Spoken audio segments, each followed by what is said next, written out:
Hello everyone. Today our goal is the assembly, commissioning and operation training of self-loading concrete mixer truck. In the morning, we came to the customer's construction site.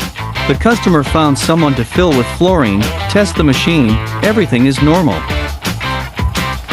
The first is to teach customers to be familiar with the product and to understand the role of each component name.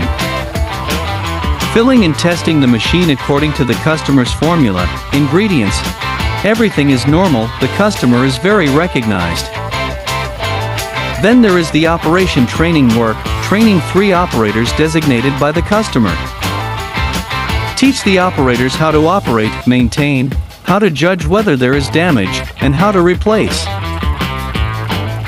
Finally, 2 of them can operate independently, although the speed is a bit slow. But after slowly becoming proficient, the expected results will be achieved.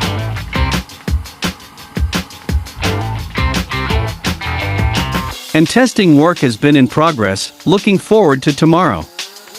Looking forward to formal work.